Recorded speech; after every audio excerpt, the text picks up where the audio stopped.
देवाची द्वारे उभा ज्ञाना भरे देवाची द्वारे उभा ज्ञाना भरे देवाची द्वारे उभा ज्ञाना भरे देवाची द्वारे उभा ज्ञाना भरे मोठे चारी साधे मोठे चारी साधे मोठे चारी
देवाची द्वारी उभा क्षण भरी तेने मुक्तीचारी साजेला हरिमुखी मना पुण्याची गणना कोण करी असोनी संसारी जिभे वेद करी वेदशास्त्र उभारी भायसला हरिमुखी मना पुण्याची गणना कोण करे ज्ञानदेव म्हणे व्यासाच्या पुणे ज्ञानदेव म्हणे व्यासाच्या पुढे द्वारकेचा राणा पांडवा घरी हरी मुखे म्हणा हरी मुखे म्हणा पुण्याची गणना कोण करी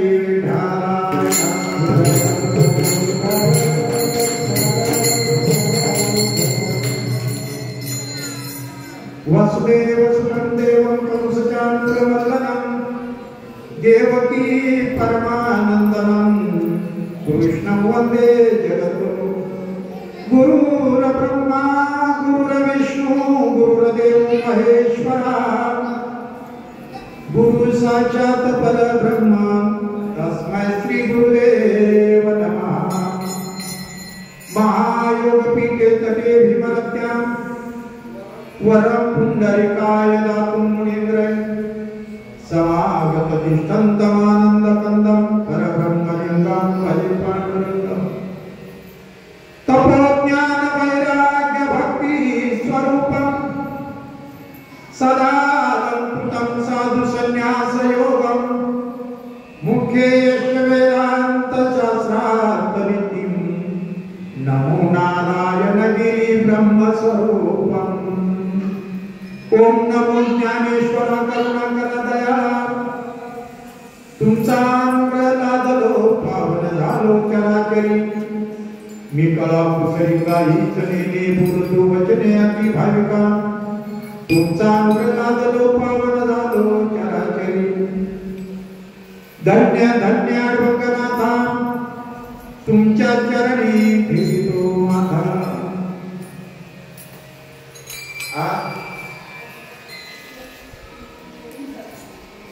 बुद्ध पौर्णिमा आणि वैशाख पौर्णिमा या पौर्णिमाच्या उत्सवानिमित्त म्हणजे आजच्या कशाच्या निमित्ताने कीर्तन हा पर्याय फार महत्वाचा आहे म्हणून ही बुद्ध पौर्णिमा त्याचप्रमाणे वैशाख पौर्णिमा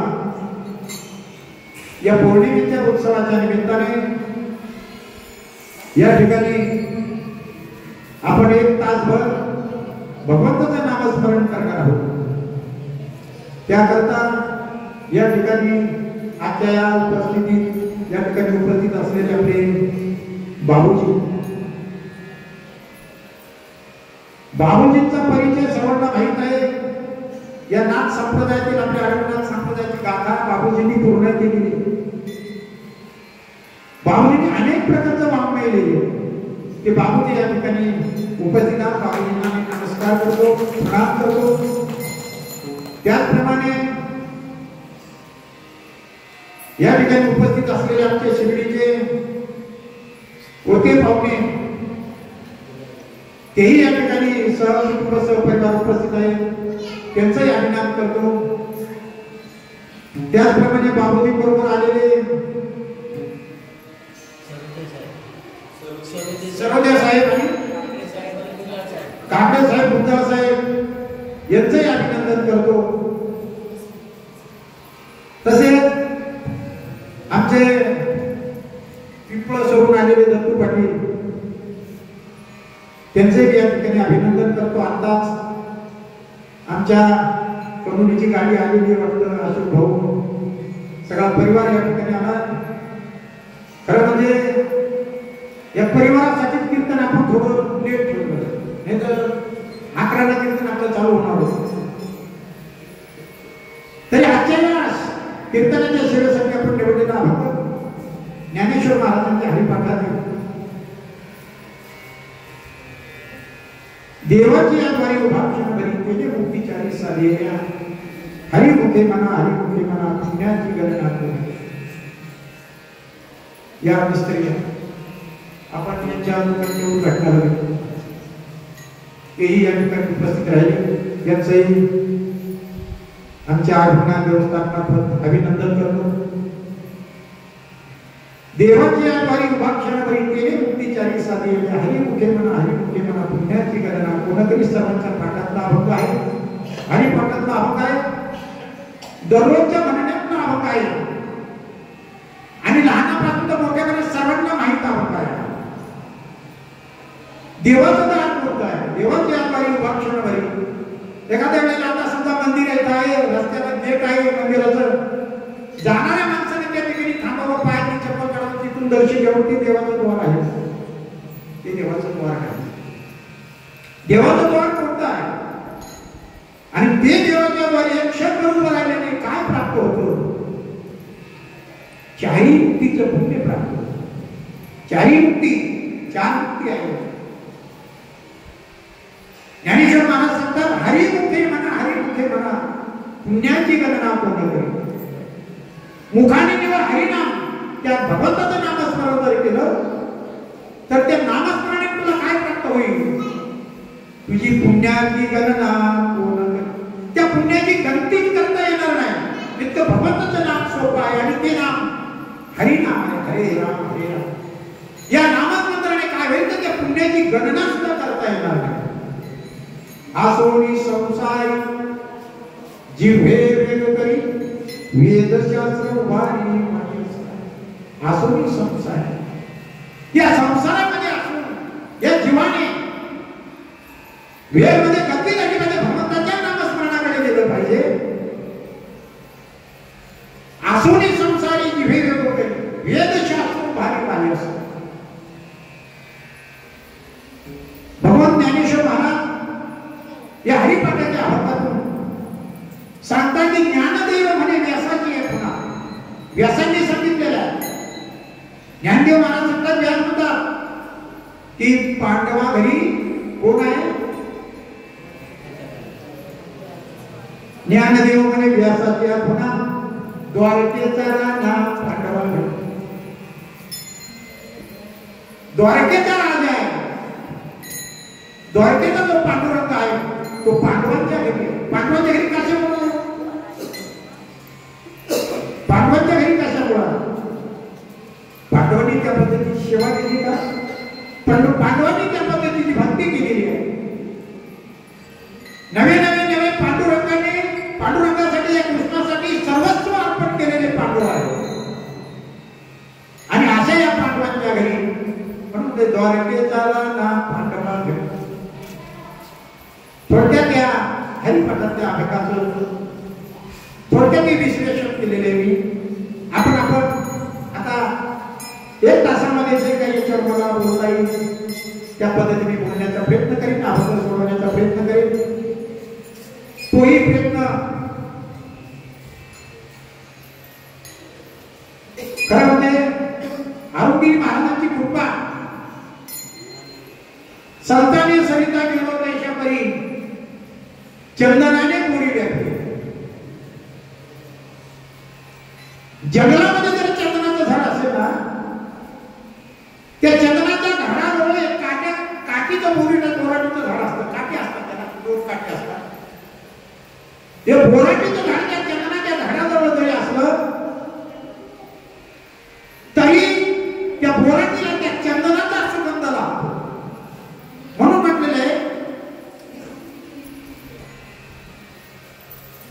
संतांच्या सुगंधीमध्ये गेल्यानंतर काय सांगू संतांचे उपकार संतांचं काय वर्णन करावं साधूचं काय वर्णन करावं खरं म्हणजे मी या ठिकाणी जे बोलतो ना ते घरी साधूची कृपा महाराज माझी पहिली वेळ कीर्तनाची आहे प्रवचन खूप केले आपल्याकडे पण तुमचा आशीर्वाद तुम्ही जर पाठीमागे जर असाल ना तुम्ही जर म्हटले ना पार्टे महाराज या येरीमध्ये उडी मार तरी मी उडी मारेन महाराज मागे पुढे उभा राहील सांभाळीत आली मागे पुढे सांभाळ करणारा जो भगवंत आहे ते गुरु आहे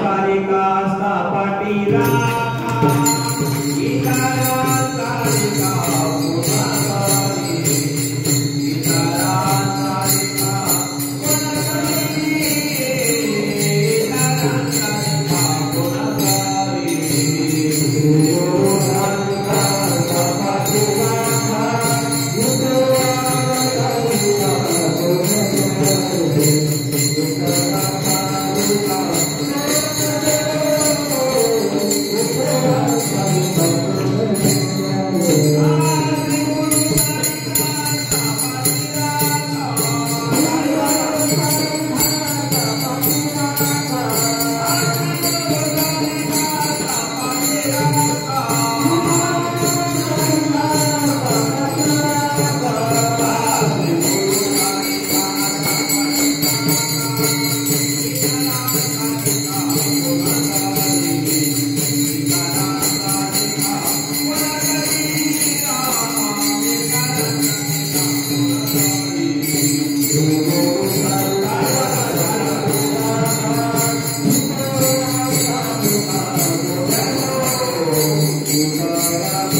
इतरांचा लेखा कोण घेतो.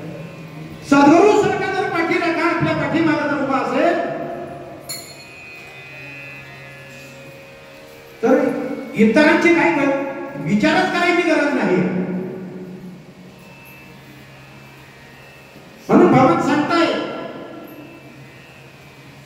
माझं नामस्मरण जर केलं तर मी तुझ्या बरोबर आहे.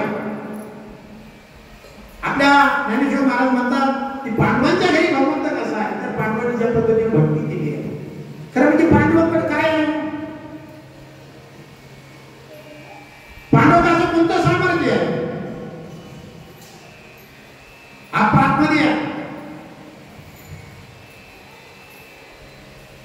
या आतमध्ये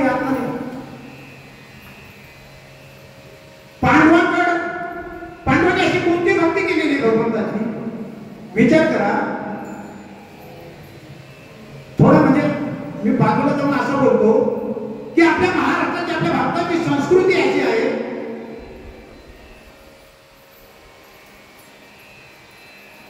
एक पत्नी आणि एक पती बरोबर आहे.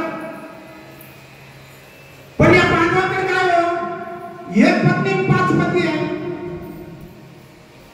एक पत्नी 5 पती आहे. एवढंच नाही या पांडवांनी दुसरं कोणतं कर्तव्य काम केलेलं आहे जुगार खेळले जुगारामध्ये सर्वस्व हरले स्वतःच्या पत्नीला जुगारीमध्ये बसवलं.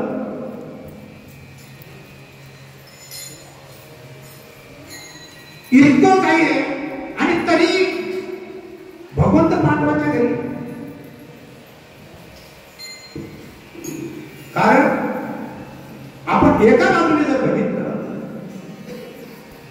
तर या पांडवांमध्ये जी शक्ती आहे पांडवांमध्ये जी भक्ती आहे त्या भक्तीचा जर मोजमाप जर केलं म्हणून ज्ञानेश्वर महाराज म्हणतात का पांडवांच्या घरीच का तुमच्या आमच्या घरी का नाही तुमच्या आमच्या घरी का येऊ शकणार नाही येऊ शकतो पण आपण अर्जुनासारखं बोलवत नाही.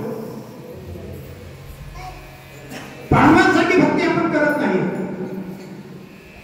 आणि ती भक्ती हरिपाठाच्या आभागामध्ये सांगताय की हरिमुखे म्हणा पुण्याची गणना करू. तू फक्त मुखाने भगवंताचं नामस्मरण कर हरिनाम कर त्या हरीचं नाव घे. त्या हरीचं नाव घेतल्यानंतर तुझ्या पुण्याची गणना तर नाहीच नाही पण तुला कोणत्याही गोष्टीची कमतरता पडणार नाही. भगवंत सांगताय गीतेमध्ये म्हणताय सर्वस्यच्या हृदयसंती विष्णू सर्वांच्या हृदयामध्ये मी आहे. मग माझ्या हृदयामध्ये आहे तुमच्या हृदयामध्ये आहे पशु प्राण्यांच्या हृदयामध्ये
या ठिकाणी आताच आबांचंही आगमन झालंय, त्यांचंही आपल्या आयुर्नाथ परिवारामार्फत अभिनंदन करतो.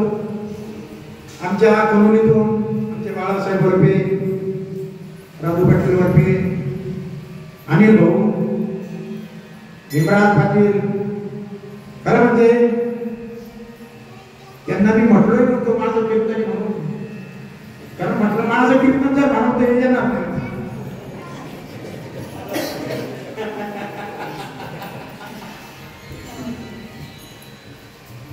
आणि तसं म्हणजे महाराजांनी व्हॉट्सअपवर जिकडे तिकडे त्या पत्रिका पाठवलेल्या होताच. आणि मला आज महाग आला तुम्ही आल्यानंतर थोडं मला असं वाटतं की अजून तासभर आपण बोलू शकतो.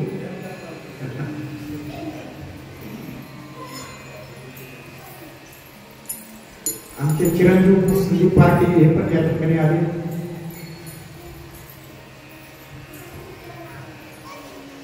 सर्व घटी राम देहादेही सूर्यप्रकाश सहस्र असं सुंदर असं प्रमाण या ठिकाणी मिळालं. सर्वांच्या देहामध्ये प्रभू रामचंद्र, सर्वांच्या देहामध्ये तो भगवंत आणि सर्वांच्या देहामध्ये असताना मनुष्य प्राणी त्या भगवंताचं नामस्मरण करण्यासाठी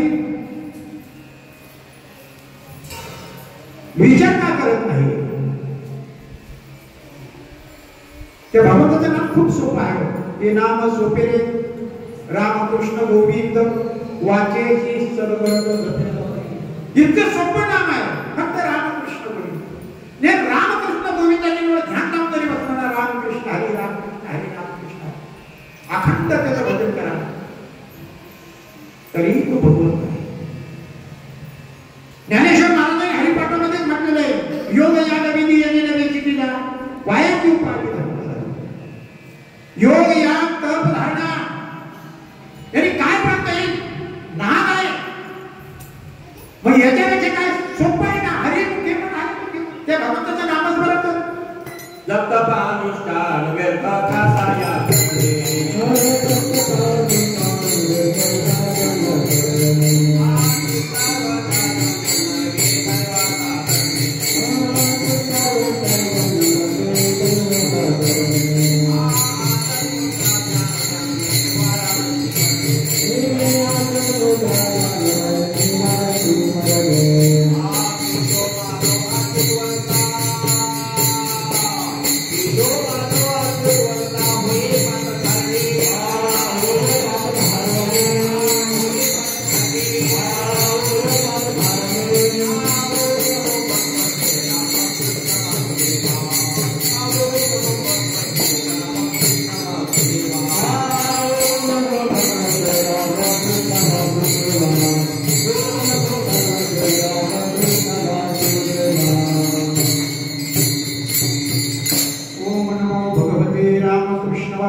भजन न करता मी कोणत्याही गोष्टीला जर वापरत असेल, भगवंताने खूप उदाहरण दिलेलं आहे याच्यामध्ये. ज्ञानेश्वर महाराज सुद्धा सांगतात काय जे तुला भजनासाठी मिळाले ना त्याचं भजनच कर, त्याचं नामस्मरण कर, त्याची भक्ती कर. देव दूर नाही, तुझा आहे तुझपाशी परंतु जागा तुझी चुकलाची. देव माझ्या हृदयामध्ये माझ्या जवळ आहे, पण मी शोधण्यासाठी त्याला बाहेर जातो आहे. त्याला शोधण्यासाठी काशी, बनारसी, अयोध्या नको नको त्या ठिकाणी मी फिरतो त्या भगवंताला शोधतो. तो भगवंत माझ्याजवळ आहे, माझ्यामध्ये आहे, त्याला मी शोधत नाही, त्याला शोधलं पाहिजे, त्याची भक्ती केली पाहिजे. आणि म्हणून देहामध्ये असणारा जो भगवंत आहे, याचं नामस्मरण करताना, ती भक्ती करताना ज्ञानेश्वर महाराज सांगतात, काहीच वैसोनी करायचं चित्त आवडी आनंद काहीच बसून एका जागेवर बसून तू भगवंताचं नामस्मरण करू शकतोस, आवडीने त्या भगवंताला आवडू शकतोस, त्याचा जप करू शकतो, त्याचा तप करू शकतोस. आणि त्या गुरुवर, त्या भगवंतावर श्रद्धा असेल, विश्वास असेल, तरच हे प्राप्त होईल, तरच त्याचा फळ आपल्याला मिळेल. गीतेमध्ये भगवंताने म्हटलेलं आहे, कर्मण्येवाधिकारस्ते मा फलेषु कदाचन. तू कर्म कर, पण फळाची अपेक्षा करू नकोस, कदाचित त्याचं फळ तुला मिळेल. कर्म कोणतं म्हटलं नाही. कोणतंही कर्म करत असताना आपल्या संतांमध्ये सावता महाराज होऊन गेलेले आहेत, सावता महाराज, ते कर्म कोणतं करत होते? शेतीचं कर्म. शेतामध्ये काम करत असताना त्या शेतीमध्ये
भाजी आवडी विठाबाई माझी.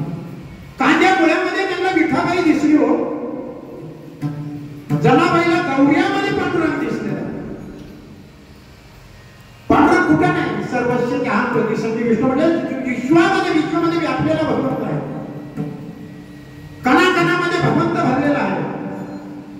त्या सावत्याला जर कांदा पोळामध्ये भगवंत दिसत असेल, आणि म्हणून ज्ञानेश्वर महाराज म्हणतात, काहीच वैष्णवी करायचं चित्त. एका जागेवर बसून त्या भगवंताचं नामस्मरण करतो. त्याला शोधण्याचा पण इकडे बाहेर शोधण्याची काही गरज नाहीये, कुठेही जाण्याची गरज नाहीये. म्हणून सांगितले, तुझं आहे तुझं पाशी, तुझा आगार तुला असेल. भगवंत सांगताय, अरे मी तुझ्या जवळ आहे, तुझ्या जवळ असताना तुला बाहेर जाण्याची गरज नाहीये. मला सांगतो, त्याला विश्वास पाहिजे, श्रद्धा पाहिजे. हे छोटंसं उदाहरण आहे. एका गुरुच्या आश्रमामध्ये 10-5 विद्यार्थी शिक्षण घेण्यासाठी असतात. ते गुरु त्यांना सर्व प्रकारचं शिक्षण त्या आश्रमामध्ये असताना देतात. एक दिवस काय झालं,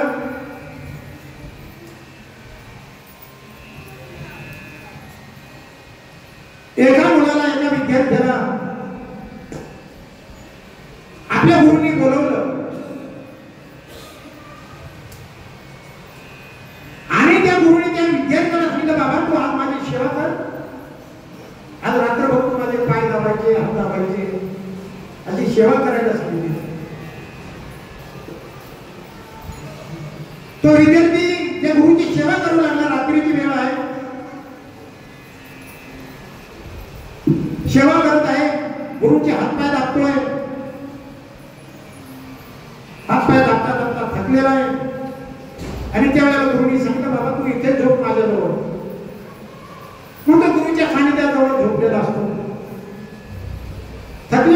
झोप लागली गाढ अशी झोप लागलेली असते.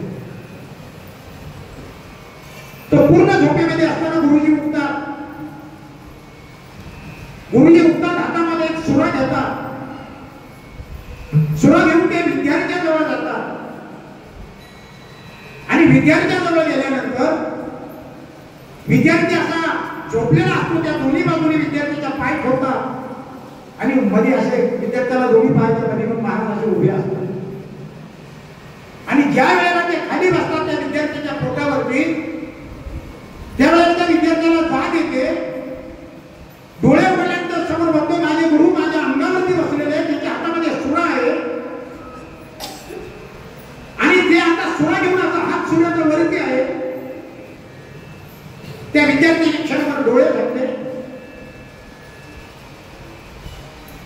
डोळे झाकल्यानंतर विचार केला असेल, गुरु माझ्या पोटावरती बसलेले आहे, छातीवरती बसलेले आहे, हातामध्ये सुरा आहे. मग त्यावेळेला त्या विद्यार्थ्याने एकदम शांत राहिला, कारण गुरु आहे. गुरु जे करतील ते. डोळे झाकले, तो विद्यार्थी झोपून गेला. गुरुने त्याच्या छातीमध्ये त्या सुऱ्याचा वार केला. सुऱ्याचा वार केल्यानंतर त्याच्यातलं जे रक्त निघालं ते एका वाटीमध्ये घेतलं. वाटीमध्ये घेतलेलं रक्त दरवाजाच्या बाहेर नेऊन ठेवलेलं आहे. पुन्हा आले आणि त्या विद्यार्थ्याहून आशीर्वादाचा हात फिरवला. तो विद्यार्थी सावध झाला. ज्यावेळेला सावध होत आहे त्याच्या आधी ते ठेवलेलं जे रक्त असतं तिथे एक सर्प येतो. ते सर्प रक्त पिऊन निघून जातो. त्यावेळेला हा गुरुजींना म्हणतो, गुरुजी तुम्ही असं का केलं? तुम्ही माझ्या छातीमध्ये सुरा मारला. त्यावेळेला गुरुजी सांगतात, बाबा तुझा काळ जवळ आला. तुझा काळ जवळ होता, त्या काळाने तुला नेवणे तू माझ्या सानिध्यात आहे. तुझ्या काळाला जे पाहिजे होते ते रक्त मी त्याला दिलेलं आहे. सांगायचं व्यक्तिदार मागे पुढे उभा राही सांभाळतो आधी आघात निवारित असे. तो भगवंत मागे पुढे आपल्या उभा आहे. आलेल्या संकटाचं निवारण करतोय आणि निवारण करत असताना तो जर आपल्या मागे पुढे वरून आपल्या निवारण संकटाचं निवारण करत असेल, मग आपण त्याला का त्याची भक्ती करू नये, का त्याची सेवा करू नये? पण आपली भक्ती कशी आहे? माफी मागून आला आणि पुढे चालतो. आपले आई वडील देवपूजा करत होते, आपणही देवपूजा करतो. एकच लागतो ते आपण एकच लागतो. काही काही वेळेला देवपूजा महाराज 11-12 वाजता देवपूजा करतात लोक. पूजाचा एक वेळ आहे, काय की काय काळ वेळ नाम उच्चारिता बाई. काय वेळ आहे, वेळ आहे, काळ आहे, काय की काय त्या वेळेला ते देवाची पूजा झाली पाहिजे. सकाळचा रामाचा प्रयोग आहे. सकाळी भक्ताची पूजा करावी. सकाळी आपण निघतो, आपला काम धंदा करतो, पाणी वगैरे भरणं असेल शेतात तिकडे तिकडे जाऊन येतो. 10-11 वाजता सगळं काम आवडलं का मग ते देवाला घेऊन का घराच्या बाहेर येऊन बसतो. देवपूजा पण ती देवपूजा नाही. देवपूजा ती नाही आहे. म्हणून आपल्याला देवाच्या द्वारे वाक्य करी ती क्षणभर कोणता आहे, ती भक्ती कोणती आहे? ती देवपूजा नाहीये. मनाने भक्तीने अंतःकरणातून ती भक्ती झाली पाहिजे. आणि अंतःकरणातून निर्माण काल सांगून गेलो की पाठीमागून आलं तसं आपण पुढे काय झालं? एका गावामध्ये एक म्हातारी राहतो. म्हातारी म्हणजे तिचा नवरा वारलेला असतो, लहान बाळ असतं, तिचा मुलगा असतो 4-5 वर्षाचा. नवरा वारलेला आहे, गरीब परिस्थिती आहे. आणि या गरीब परिस्थितीमध्ये ती विचार करते आपल्या मुलाला लहानचं मोठं करायचं करण्यासाठी काहीतरी काबड कष्ट करते. कोणाची भांडी घालते, कोणाचे धुणं धुते, कोणाची रोजंदारी करते. त्याच्यावर येणारी जी काही पैसे असतील त्याच्यावर आपली उपजीविका करते आणि मुलाचं शिक्षण करते. असं करता करता मुलगा 16-17-18 वर्षाचा मुलगा होतोय. तिचं वय थकत जातं आणि त्यावेळेला तिच्या मनामध्ये विचार येतो, आता मी थकलेली आहे, मी काही दिवसामध्ये मरणार आहे, माझ्या मुलाचं लग्न करावं, माझी परिस्थिती बिकट आहे, मला कोणी नातेवाईक नाहीये, मग माझ्या मुलाचं लग्न कसं होणार, कोण माझ्या मुलाला मुलगी देणार? आणि म्हणून गावातील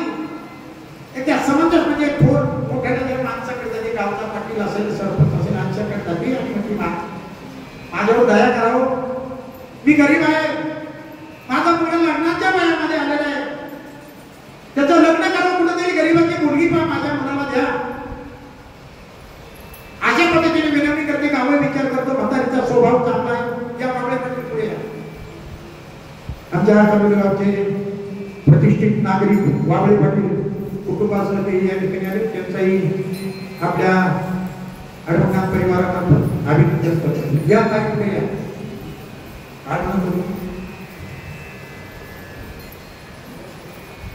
काय सांगत होतो?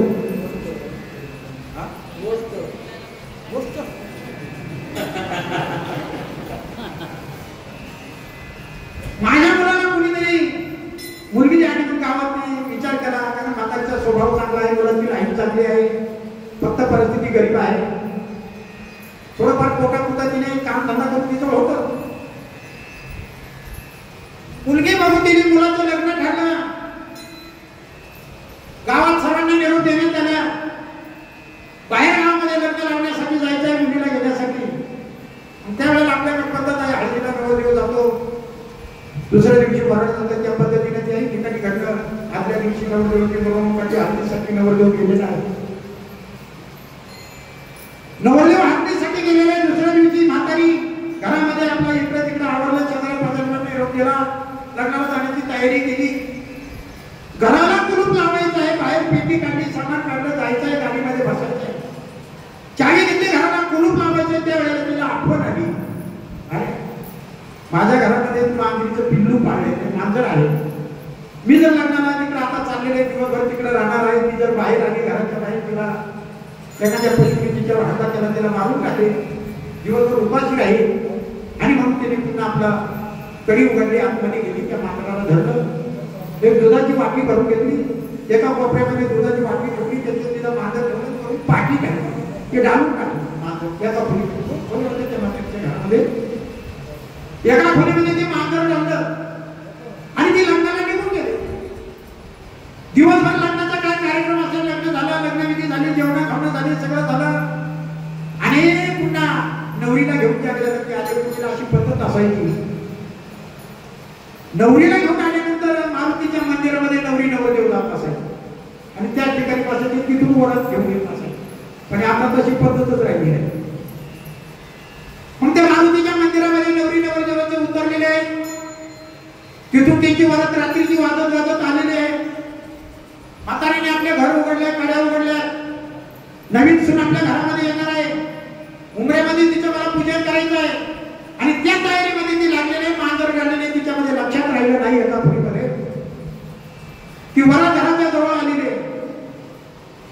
नवरीचं स्वागत करण्याकरता आपण नवरीचं स्वागत कशा पद्धतीने करतो, घरामध्ये उमरेच्या बाहेर ते जोडप उभं राहतं, आतून ती म्हातारी आहे आणि त्या मुलीला वळलं, त्या लक्ष्मीने घरामध्ये प्रवेश केला.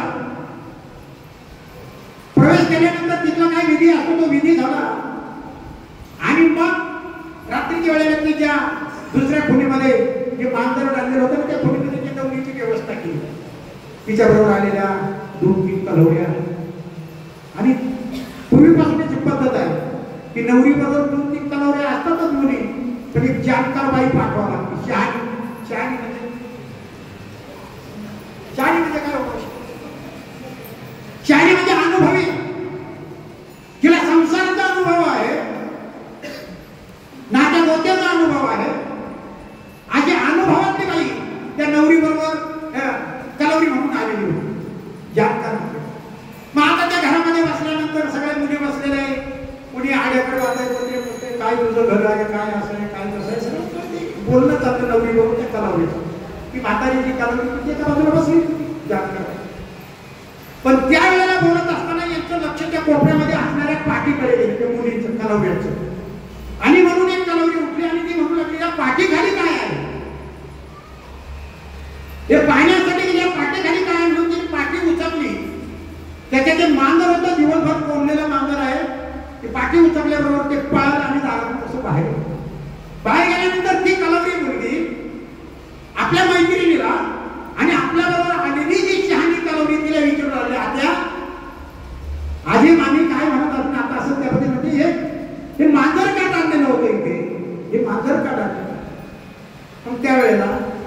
तिची आगी जी कलावरी असते का की बाई या घरात ती पद्धत असेल इकडे की लग्नाच्या वेळेला मांजर घालून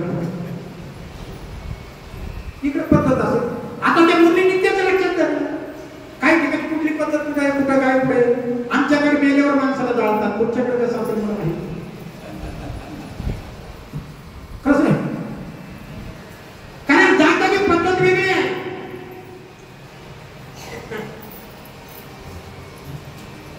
म्हणून तिने सांगितलं का इकडे पद्धत असावी. काही दिवसाचा काळ गेला, ती त्या घरातली सुनबाई, तिलाही मुलगा झाला. काही दिवसांनी ती सासू मरून गेली. हे दोघं नवरा बायको, तिचाही मुलगा मोठा झाला, तोही लग्नाच्या वयात आला. त्यावेळेला यांची परिस्थिती थोडी सुधारलेली होती. मुलाचं लग्न जमवलं, लग्न झालं. लग्न झाल्यानंतर ज्या वेळेला नवरीला घेऊन ती मुलगी पुन्हा येते त्यावेळेला तिला माझ्या लग्नाची, स्वतःच्या लग्नाची आठवण झाली का माझ्या लग्नाच्या वेळेला माझ्या सासूबाईनं मांजर घालून ठेवलं. पण आता माझी लक्ष्मी तर दारामध्ये आली, मांजर नाही माझ्याकडे, काय करायचं. आणि म्हणून ती शेजाऱ्या पाजाऱ्याकडे गावामध्ये मांजर आहे का तुमच्याकडे, मांजर आहे का तुमच्याकडे, आणि ती मांजर आणून डालून सांगायचं म्हणजे करता असं माझा असा आहे. कधी मांजर कशा करता त्या म्हातारीने डाललं होतं की माझ्या घरामध्ये सून येणार आहे, लक्ष्मी येणार आहे. हे मांजर जर बाहेर असलं त्याला कुत्रा कोणीतरी खाऊन घेईल, मारेल, उपाशी राहील. दुसरी गोष्ट, लक्ष्मीच्या वेळेला माझ्या घरामध्ये इकडे पळू नये. आणि म्हणून तिने जे डाललं होतं. पण त्याचा अर्थ त्या सूनबाईने काय झालं की इकडे पद्धत असं कसं काय झालेलं आपलं, आपली पद्धत भक्तीची पद्धत आहे. आपण भक्ती करताना समजून करत नाही, आणि समजून जर भक्ती केली तर भगवंत दूर नाही, भगवंत जवळ आहे, खूप जवळ आहे भगवंत. त्या भगवंताची भक्ती खूप सोपी आहे. म्हणून ते नाम सोपे रे रामकृष्ण गोविंद वाचेची सद्गत जपे. ते नाम सोपं आहे, पण ते लवकर पाहिजे आजच, आत्ताच. त्या भगवंताचं नामस्मरण कर म्हटलेलं नाही तर मग काय करू. अजून आपले हातपाय चालत आहे, अजून काही कमवायचे दिवस आहे, मिळवायचे दिवस आहे. थकल्यानंतर बघू, थकल्यानंतर आता मागच होतं बघा. कालच आमच्या घरामध्ये आमचा विषय चालला असताना माझाच मुलगा तो नानाचा आवाज थोडा बदलाय म्हटला, बदलून यायला लागला. कारण दात बसवले, जी पुढचा आहे दात पडलेले ना, दात पडलेले आहे, दात बसवल्यानंतर त्याची थोडी मोकळी फिरत नाही. आता ती होती बोलताना तसं, कारण वय निघून गेल्यानंतर दात पडल्यानंतर आपल्याला विठ्ठल विठ्ठल म्हणता येणार नाही, रामकृष्ण हरी म्हणता येणार नाही. मग जोपर्यंत आहे ना, हा जन्म मला भगवंतांनी याच्यासाठी दिलेला आहे. जवळे सकाळाशी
इतकं सोपं नाम आहे, पण ते घ्यायला आपण कंटाळा करतो. सर्व वाटे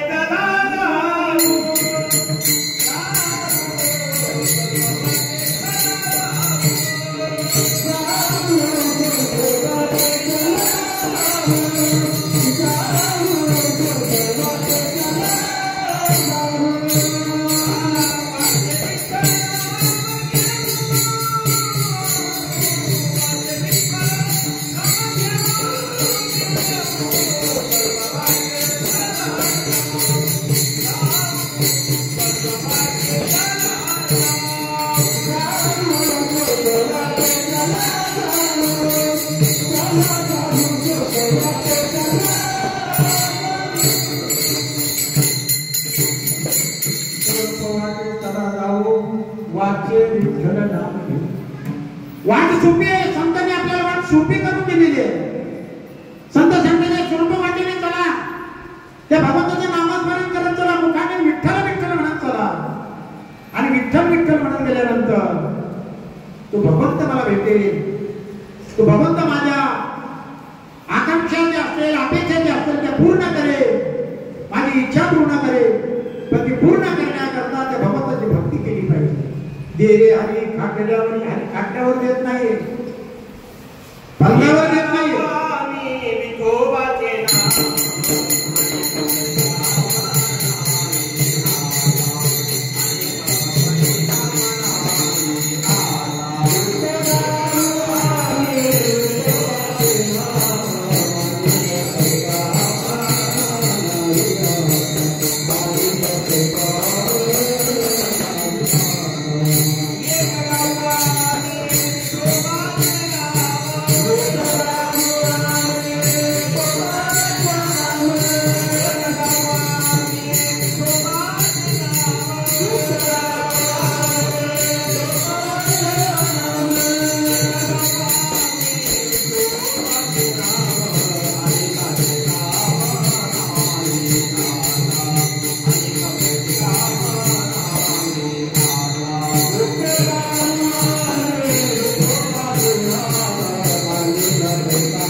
विठोबाचे नाम अनेकाचे काम नाही. एक त्या भगवंताचं नामस्मरण करतो. पण त्या भगवंताचं नामस्मरण कसं करायचं आहे. त्या भगवंताचं नाम ज्ञानेश्वर महाराज या अभंगाच्या पहिल्या चरणात देवाची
द्वारे उभा केला भरी केले मुक्तीच्या एक साधनेला मुख्य मना पुण्याची गणना पूर्ण केली.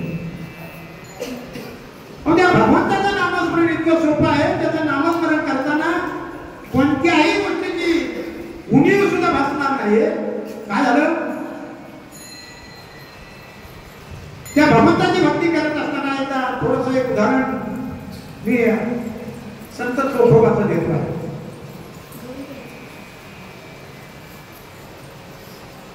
पंढरपुराजवळ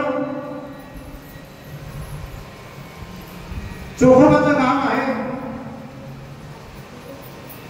तेल होती मंगळवेढा. मंगळवेढेला चोखोबा असतात. चोखोबा म्हणजे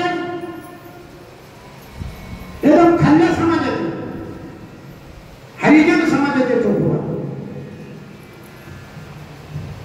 आणि चोखोबाची भगवंताची वारी त्याच्या कुटुंबामध्ये त्याच्या आई वडिलांपासूनच असायची. भगवंताचं नामस्मरण करायचे. चोखा वेळा बांका जातीचे महार जाती सर्वेश्वर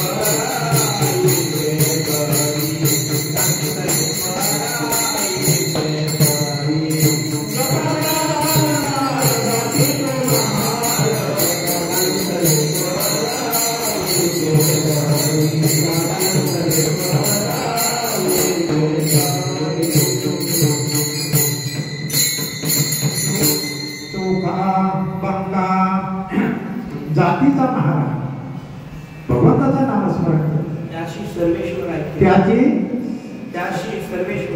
त्याची सर्वेश्वर ऐकते. ते भगवंताचं नाम त्या चोखोबाने इतकं नाही भगवंताचं नामस्मरण करायचा. काय झालं, पंढरपूरला बाहेरून मंदिरात त्याला प्रवेश नसायचा. बाहेरून दर्शन घ्यायचं. त्या पांडुरंगाची विनवणी करायचा. त्या पांडुरंगाची भक्ती करीत असताना त्या पांडुरंगाची इच्छा केली भगवंताचं कीर्तन प्रवचन करायचा तो, पण भगवंताच्या मंदिरामध्ये त्याला प्रवेश नसायचा. त्यावेळेला खूप असा पद्धत असायची त्या काळामध्ये. आणि त्यावेळेला भगवंताचं नामस्मरण करत असताना त्या काय झालं, मंगलवेढ्यामध्ये गावकुस बांधण्याचं काम चालू होतं. गावकुस म्हणजे गावाच्या नंतर आपण घराच्या करण्याला आता कंपाऊंड करतो, असं गावाच्या बाजूला कंपाऊंड असायचं. त्याला 4 दरवाजे असायचे, विषय असायचे 4 बाजूला. अशा प्रकारचं बांधकाम चालू होतं. आणि ते बांधकाम चालू असताना चोखोबा त्या ठिकाणी ते बांधकाम करत असायचे. पांडुरंगाची सतत भक्ती आहे, पांडुरंगाचं नामस्मरण करायचं.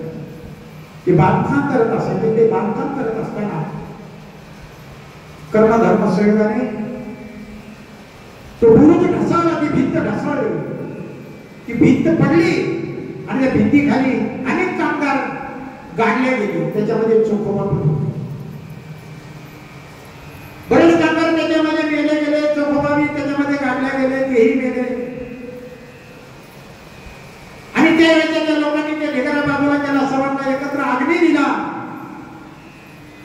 चोखोबाला त्यांच्याबरोबर त्या बाकीच्या लोकांबरोबर अग्नी देण्यात आला. आणि त्यावेळेला पंढरपुरामध्ये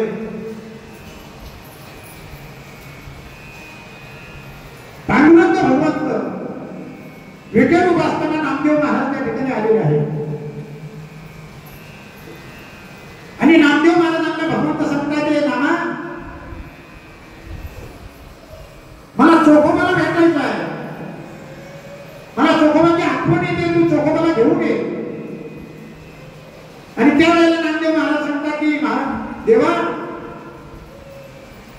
मंगळवेढ्यामध्ये बुरुजाचं काम चालू असताना त्या ठिकाणी भिंत कोसळली. त्या ठिकाणी चोखोबाचा देहवासून झालेला आहे. अनेक लोकांना त्या ठिकाणी अग्नी दिलेला आहे. त्याच्यामध्ये चोखोबाची सुद्धा राख झालेली आहे. त्यावेळेला पांडुरंग नामदेवला सांगता, हे नामदेवा, त्या ठिकाणी जा आणि त्या ठिकाणी असणारी जी राख आहे त्या राखेमध्ये माझ्या चोखोबाची जी हाडं पडलेली आहे, ती हाडं माझ्याकडे घेऊन ये. नामदेव महाराज म्हणतात, अहो देवा, तुम्ही येडे फुलाची हाडं कशी ओळखायची? त्या चोखोबाची हाडं ही चोखोबाची हाडं म्हणून कशी ओळखायची? त्यावेळेला भगवान सांगतात की नामदेवा, अरे हाड घे आणि काना लावून त्याच्यातून विठ्ठल विठ्ठल ध्वनी येईल. ते हाड माझ्या चोखोबाचा,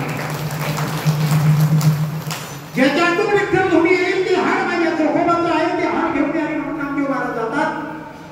अनेक लोकांना एकत्रित अग्नी दिलेला असतो, अनेक हात फरक पडलेले असतात. या 3.5 हाताच्या देहाची अग्नी दिल्यानंतर एक टोकरीभर राख तयार होते. या टोकरीभर राखीमध्ये थोडीशी हाडं शिल्लक असतात, ही जळत नाही. त्या भगवंताने त्या देह निर्माण केला, याच्यामध्ये जे हाडं निर्माण केलेले, याच्यामध्ये जे आईच्या मुलाने जे हाडामध्ये जी काही पावर निर्माण झालेली आहे, त्या आईच्या दुधाची शक्ती त्याच्यामध्ये आहे आणि त्या शक्तीमुळे आहे त्या दुधामुळे ते हाड जळू शकत नाही.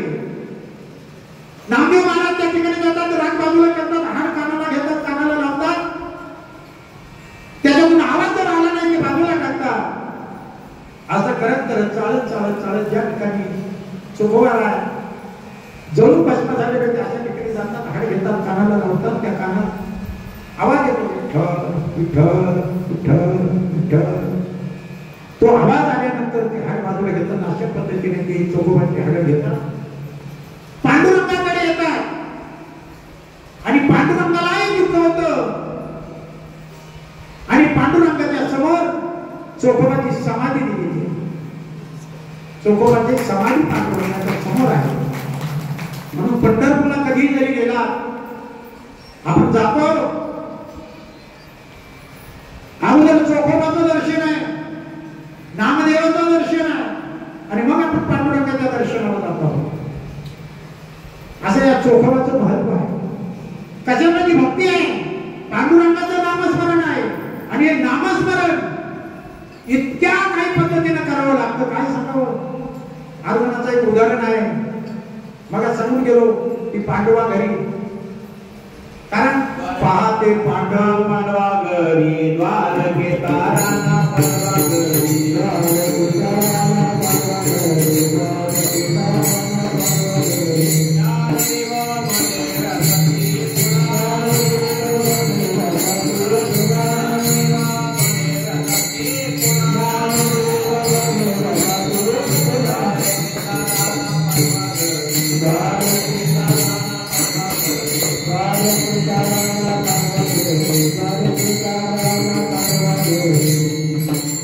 ज्ञानदेव म्हणे व्यासाची अभुनाद्वार घेता राणा पांडवा घरी. पाहते पांडव अखंड वनवासी परित्या देवाची आठविती. अखंड वनवास आहे त्या पांडवाला, अखंड वनवास. त्या वनवासामध्ये सुद्धा त्या भगवंताचं नामस्मरण ते कधी चुकले नाही. माझा अर्जुन जर झोपलेला असेल ना, त्या अर्जुनाच्या रोमारोमातून कृष्ण कृष्ण कृष्ण कृष्ण असा ध्वनी बाहेर निघतो. प्रेम जवांत हो गया. प्रेम जवांत हो गया.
उत्साहाने जर केलं ना तर भगवंताला काही वेळ लागत नाही हो.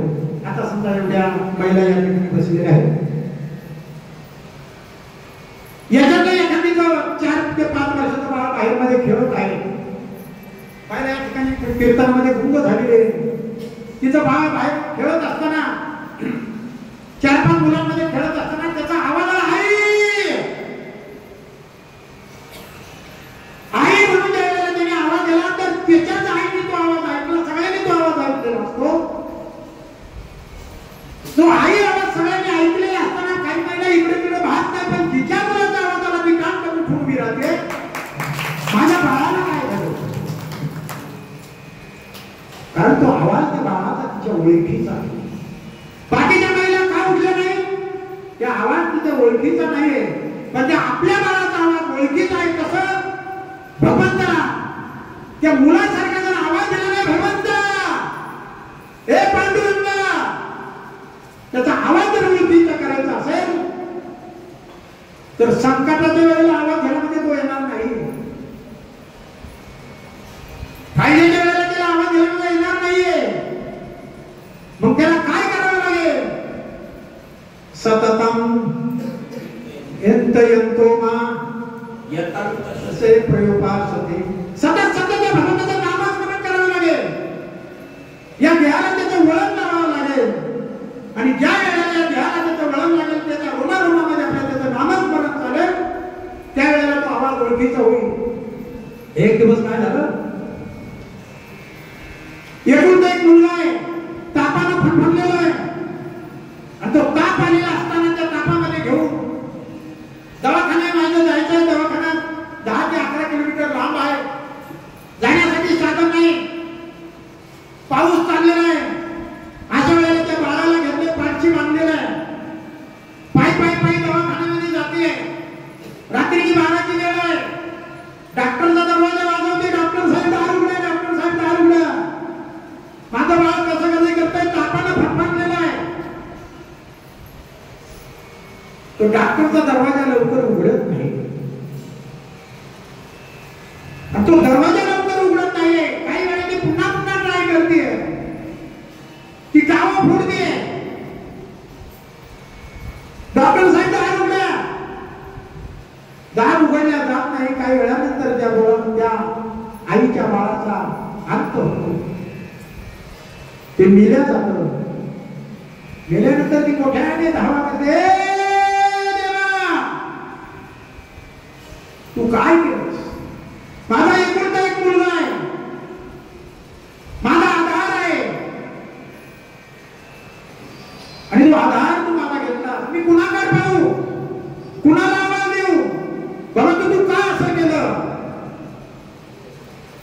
बहुत का तिच्या आवाजाला धावून आला नाही, का तिच्या वेळेला धावून आला नाही, कारण का तिचा आवाज आणि त्या भगवंताचा आवाज ओळखीचा नाही. तो आवाज जर मला भगवंताचा ओळखीचा करायचा असेल, त्या भगवंताला माझ्यासाठी धाव घ्यायची असेल, ज्या पद्धतीनं द्रौपदीचं वस्त्रहरण होत असताना भगवंताला आवाज दिलेला आहे, तो आवाज भगवंताच्या ओळखीचा आहे. तो आवाज ज्या पद्धतीने भगवंतापर्यंत पोहोचला, त्या आवाजासाठी भगवंत वस्त्र म्हणून धावून आलेला आहे त्या ठिकाणी. तसा भगवंताचा आवाज ओळखीचा झाला, तो आपण आवाज दिल्यानंतर धावून येतो. तो आवाज जर ओळखीचा करायचा असेल तर आपल्याला काय करावं लागेल, तर मी सांगतो त्या पद्धतीने आपल्याला करायचं. सगळ्यांनी वरती हात करा, सगळ्यांनी वरती हात करायचे. त्या भगवंताचं आपल्याला नामस्मरण करायचं आहे, त्याचा आवाज आपला आवाज त्याच्याशी ओळखीचा करायचा आहे. आणि या नामस्मरणाने आपल्या नामस्मरणाचा आवाज ज्या वेळेला त्याच्याकडे जाईल, त्यावेळेला तो भगवंत आपला आवाज ऐकल्याशिवाय राहणार नाही, आणि खाली आल्याशिवाय राहणार नाही. त्याचं भजन आपल्याला करायचं आहे. विठ्ठल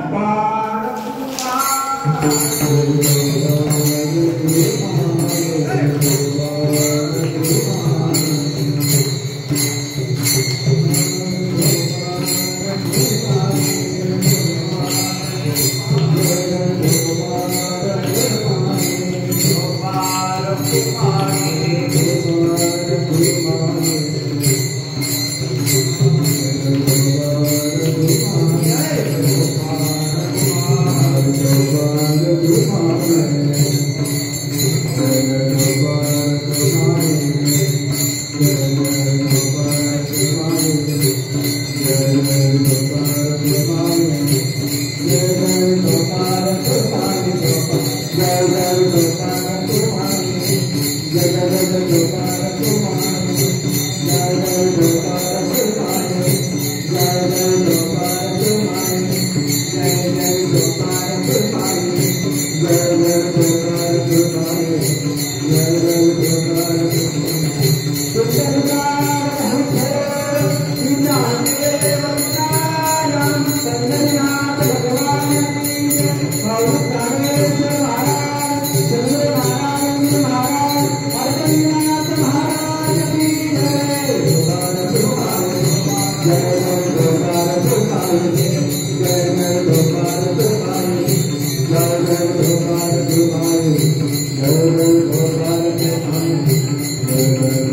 देवाद्वारे उभा क्षणभर केने मुक्तीचारी साधलेल्या हरिमुखे म्हणा हरिमुखे म्हणा पुण्याची गणना कोण करी आसोनी संसारी जिभे करी वेदशास्त्र उभारी बाह्य सदा ज्ञानदेव निव्य सत्य पुन्हा द्वारकेचा राणा पांडवा हरिमुखे म्हणा पुण्याची गणना कोण करी।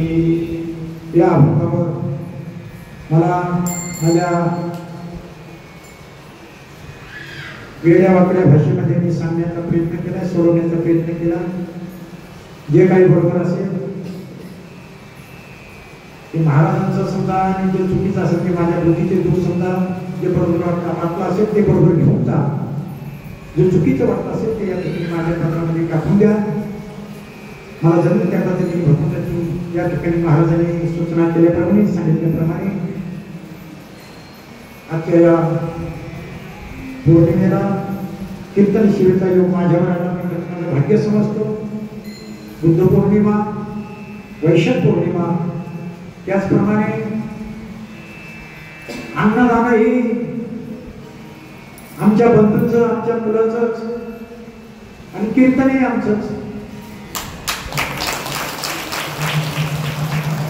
महाराजांनी 4-5 दिवसापूर्वी सांगितलं पाठे मला तुम्ही कीर्तन करा, महाराजांना म्हटलं अन्नदान आमचं, सुंदर आमचं कीर्तन म्हटलं थोडं वेगळं होतं, पण महाराजांचा आदेश आहे। महाराजांचा आदेश आल्यानंतर बोलविता धनी निकळाची, बोलवणारे ते आहे, भगवंत बोलवणार आहे, बोलवणार तो भगवंत आहे। माझ्या बळी नाही मी बोलत गीता भागवत माझ्या मनाने मी बोलत नाही, बोलवणारा धनी तोच आहे।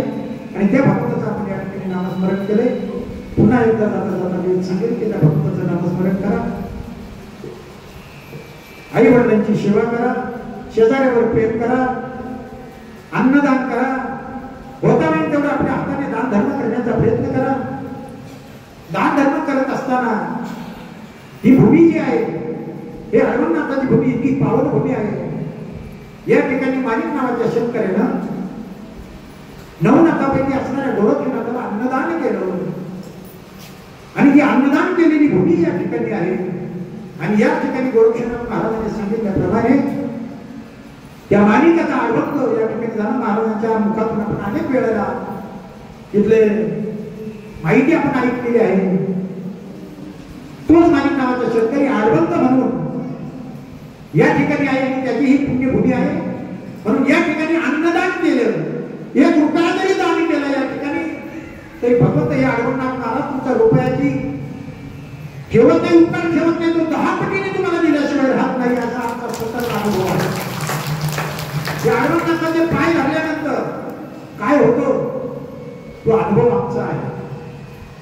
आणि म्हणून या भगवंताच्या भूमीमध्ये आपण आला, आपण खरंच भाग्यवान आहोत। दुसरी भाग्याची गोष्ट अशी आहे की संन्यासी आहेत तारुगिरी महाराज, नारायणगिरी महाराजांचे शिष्य आहेत। नारायणगिरी महाराजांच्याच पदस्पर्शाने पावन झालेली भूमी आणि या भूमीमध्ये आपले स्वामी अरुणगिरी महाराज या संस्थांचे मठाधिपती, त्यांच्या सानिध्यात आपण आहोत। आणि त्यांच्या जोपर्यंत आपण सानिध्यात आहोत ना तोपर्यंत आपल्याला कोणत्याही प्रकारची भीती नाही। पण ज्या वेळेला सानिध्यातून ज्या वेळेला आपण बाहेर पडणार त्यावेळेला आपल्याला धोका मिळाल्याशिवाय राहणार नाही। म्हणून पुन्हा पुन्हा मी मी सांगतोय एका अडवणनाथ नाथपैकी नवनाथांपैकी, कारण नवनाथ हे असा देव आहे, ते नवनाथ छोटीशी केलेल्या भक्तीला पावणारे आहे. नवनाथाने कधी कशाची अपेक्षा केली नाही, कुणाला त्रास तर दिलाच नाही. व साध्या त्याच्या विभूतीने मुलगा जन्माला येतो, तो गोरक्षनाथ उकिरड्यामध्ये. आणि हे नवनाथ जे आहे, नवनारायण हे नवनाथ आयोनिक संभव आहे. स्त्रीच्या उदरातून यांचा जन्म झालेला नाही. कोणी हत्तीच्या कानात आहे, कोणी सर्पाच्या उदरात आहे, कोणी मातीच्या भांड्यामध्ये आहे, कोणी मत्स्य उदरामध्ये आहे, कोणी रक्षामध्ये, कोणी आग्नीमध्ये आहे. अशा प्रकारचा या नवनाथांचा अवतार. त्यापैकी अडवणनाथ खूप पावनभूमी आहे.